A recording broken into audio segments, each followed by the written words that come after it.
amados obreiros que estão aqui nesta linda reunião, os professores que já me antecederam, e eu já peço aqui a todos eles que me perdoem, porque talvez eu vá quebrar aqui o ritmo das aulas. Eu vinha dizendo ao Eliseu, pastor Dionísio, que eu não sou professor, eu sou um pregador. E pregador, o senhor já viu, se me botar, me congelar aqui, eu não presto para nada. Mas se me der graça, a gente vai pular, nem que seja para agarrar o diabo pelo chifre e esfregar o focinho dele no chão. O título dessa grande escola bíblica é muito pertinente e atual. Essa sinergia que buscamos, essa unidade. E eu, hoje, como parlamentar da nação brasileira, com essa proteção linda da oração da igreja, vou além da unidade. Para mim, a unidade não basta. É preciso unicidade. Unidade é um pelo outro. Unicidade é um colado com o outro. Então, para vencermos as batalhas, as intempéries desse mundo moderno, a igreja precisa se posicionar. E se a igreja não se posicionar, tudo aquilo que os nossos velhos pais conquistaram, podemos a qualquer momento perder tudo, e isso por falta de pura vigilância. Eu quero começar aqui esta palavra apenas fazendo um breve resumo do que acontece na nação brasileira hoje. Eu me lembro que quando criança, filho da Assembleia de Deus, sou pastor da Assembleia de Deus, sou filiado à nossa convenção geral, sou pastor presidente de um campo pequeno, não é tão grande nem bonito como esse, mas Jesus me confiou ali algumas ovelhas. Nós temos 14 igrejas plantadas no período de 5 anos. E que tristeza sinto eu hoje em saber que quando fui para a política completamente despreparado. Fui por uma visão, fui arrebatado por uma revelação. Eu preguei a vida toda contra a política. Eu tenho um DVD gravado em 2004, no maior congresso missionário do mundo, que é no Congresso dos Gideões. E lá eu disse com o peito estufado: se algum dia os irmãos me verem da política, orem por mim, porque eu me desviei. Olha só o que eu falei. Mas graças a Deus, e o Senhor é tão bom, que nunca é tarde para reconhecer o nosso erro. Como bom assembleiano dos idos da década de 80 e 90, eu era como todos os demais. A gente escuta e fala. A gente ouve, decora e põe para frente. E naquela época se falava que não só a política era do diabo, mas que tudo aquilo que parece ser bom hoje, nós demos ao diabo de mão beijada. Por exemplo, quando me converti, me mandaram tirar a televisão de casa, porque o pastor bateu na mesa dizendo assim: filho, a televisão é do diabo. Eu falei: se é do diabo, que ele leva embora. E o diabo ficou emocionado no inferno. Quer perguntar por quê? O infeliz não tem nem a chave da casa dele, porque quando Jesus ressuscitou, foi lá e tomou a chave do inferno. O diabo, além de ser um sem-teto, é o mais miserável de todos os seres. Glória a Deus. Como esse mundo foi feito para o homem, ele não tem nada nesse mundo a não ser que o homem dê a ele. E se existe um homem que tem autoridade sobre esse mundo, é um homem que caminha com Deus. Porque o homem que caminha com Deus, ele não é criatura, ele é filho. E filho é herdeiro de tudo que o pai tem para lhe dar. Então, se fosse um ímpio dizendo que a televisão era do diabo, não teria efeito. Mas passaram os nossos pais a vida toda dizendo que era do diabo. E eram profetas falando. Eram homens de autoridade, de oração. E como a palavra de um crente tem poder, o diabo tomou posse. Eu não sei se aqui nesse estado as igrejas têm programa em TV. Eu tenho um programa de televisão e me dá uma angústia todo mês na hora de pagar. Porque todo mês, na hora de pagar o programa, as pessoas riem na minha cara e dizem: olha, se fosse para uma empresa, esse programa custaria 1/3 só do que você paga. Mas como é para a igreja, você tem que pagar 3 vezes mais. E quando você pergunta por quê, eu só perguntei uma vez, nunca mais quis perguntar, eu disse: porque é uma vergonha para a nossa emissora ter vocês crentes aqui dentro. E tudo isso porque há anos atrás os nossos pais disseram que a televisão era de quem? diabo agradecendo. Eu me lembro a primeira vez que eu fui à beira do mar, convertido, evangélico. Fui de terno e gravata, coloquei os meus pés na água do mar e senti o que Ezequiel sentiu quando entrou dentro das águas do rio do avivamento, no capítulo 47 do livro. Um frescor, uma alegria, uma emoção de ver aquelas águas. Minha vontade era arrancar a roupa e cair lá dentro. Mas eu fui doutrinado antes de chegar lá, porque me disseram que a praia era de quem? O diabo, mais uma vez emocionado, agradeceu. Ele foi e fincou uma placa na praia, coloca lá uma cadeira de sol, bota óculos escuros, agarra uma cerveja e liga a televisão ainda, dizendo que agora a praia e a televisão é minha. E a gente nunca pôde ir lá. E hoje em dia, quando você tenta levar a sua família para a praia, tem que tapar os olhos das crianças. Da mesma forma me ensinaram que a política era do diabo. E como os nossos pais blindaram a igreja, disseram que a igreja caminha de um lado e a política caminha do outro. É claro que eles fizeram isso na maior das boas intenções, mas faltou a eles visão além do alcance. E de repente nós estamos num estado de caos, não apenas no Brasil, mas no mundo.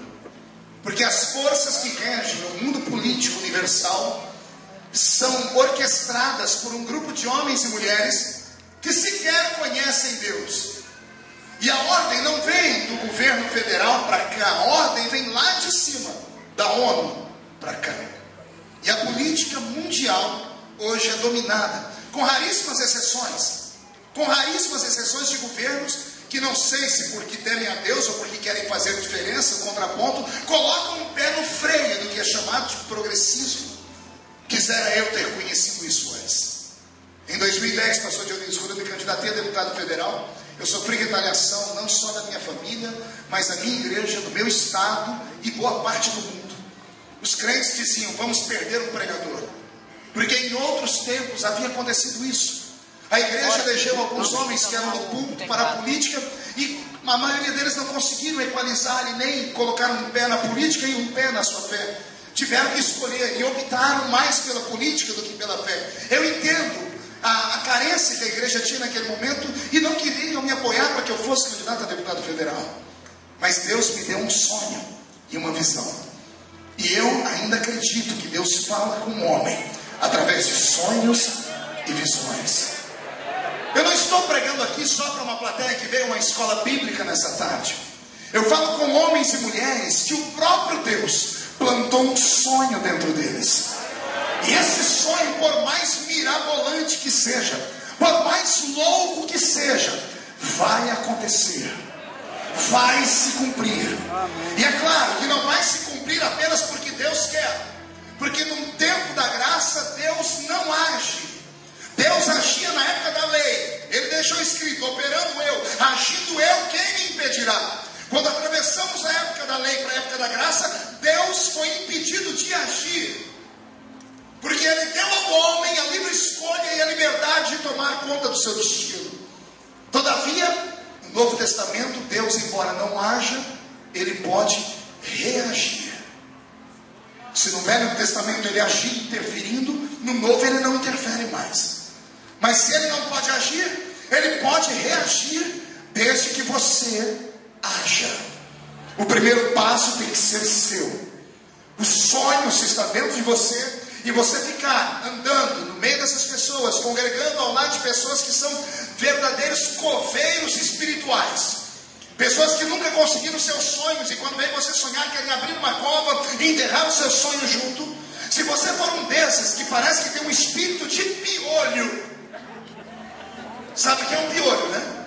É aquele bichinho que anda pela cabeça dos outros. Se você for um desses crentes que vai pela vida dos outros e se preocupa com o que os outros pensam ou vão falar, você terminará os seus dias cheio de teia de aranha, travado como um verdadeiro membro de banco, que é o que você diz para todo mundo, sou membro de banco. E membro de banco não passa de verniz, prego, tinta, madeira, plástico e ferro. E pode ser o banco mais cobiçado do mundo, como o trono do Papa lá na Basílica de São Pedro, ou a cadeira que senta Barack Obama. Pode ser os tronos mais importantes do mundo, por mais rico e importante que seja, só presta para uma coisa: as pessoas sentarem em cima dele. Se você quer que as pessoas passem a vida como um rolo compressor por cima de você, fique do jeito que você está. Não ande, não sonhe, deixa a vida te levar. Mas se Deus plantou um sonho dentro de você, nesta tarde, reage. Mas reage com força. Peça para Deus traçar o caminho e vá em busca dos seus sonhos. E quem viver verá, para ver se Deus te colocará naquele lugar ou não. E se tem alguém que concorda comigo, dá um grito de glória a Deus.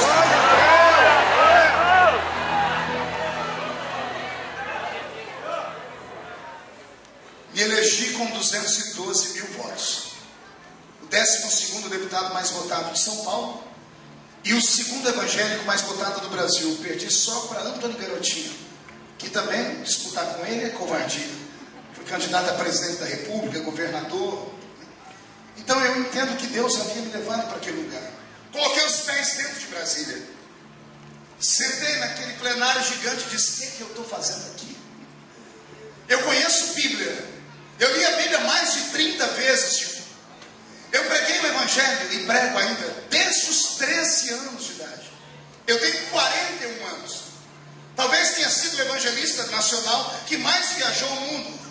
Eu ministrei em 73 países, mais de 2.800 cidades do Brasil.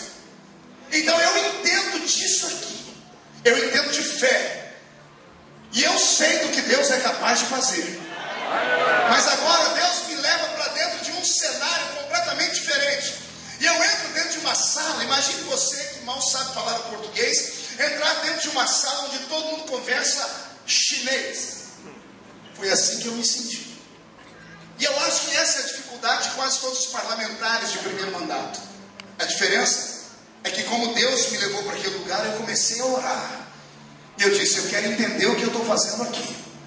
E para entender o que eu estava fazendo ali, eu verti todas as minhas forças para descobrir qual era o projeto que mais atrapalhava a igreja.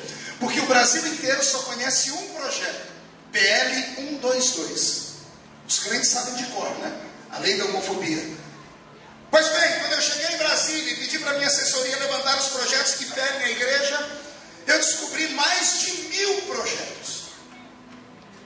E nesses 4 anos conseguimos sepultar apenas 160 deles. Ainda tem 860 projetos dentro de Brasília que ferem a igreja e a família brasileira. Quando eu comecei a entender política e comecei a criar o contraponto, me tornei inimigo público número 1 de alguns grupos civis, de alguns grupos que têm a proteção do Estado, a proteção de organizações internacionais. Eu fui junto com o bispo católico, porque nós não encontramos mais ninguém com coragem. Pedimos o impeachment do ministro Marco Aurélio, por causa da questão do aborto dos anencéfalos. Quando eu fui pedir o apoiamento dos deputados, alguém disse: você é louco? Quem é que vai ter coragem de pedir o impeachment de um ministro? Amanhã estoura uma bronca da gente, vai para lá e ele acaba com a vida da gente. A coragem que falta a alguns parlamentares é de doer os ossos. Mas Deus sabe quem Ele levanta e aonde Ele coloca. Por 3 anos, pastor Dionísio, eu encarei o diabo em todos os sentidos. Eu parei várias votações simplesmente por defender a família. O que aconteceu ano passado com a Comissão de Direitos Humanos? Imagine um copo que já estava cheio e só faltava uma gota para entornar. Foi o que aconteceu. Deus me colocou naquele lugar e eu deixei o Brasil inteiro de cabelo arrepiado. E encarei o diabo face a face. E confesso para vocês, não foi fácil. Teve dias que eu me desesperei. 3 dias sem comer nada para encarar aquelas manifestações. 40 dias sozinho. Durante 40 dias, nem a frente parlamentar veio ao meu socorro. Foi no final dos 40 dias, quando o pastor Silas Malafaia deu um grito na televisão, que a igreja começou a acordar. Eu entendi que era um período que todo mundo ficava assim: vamos ver no que vai dar.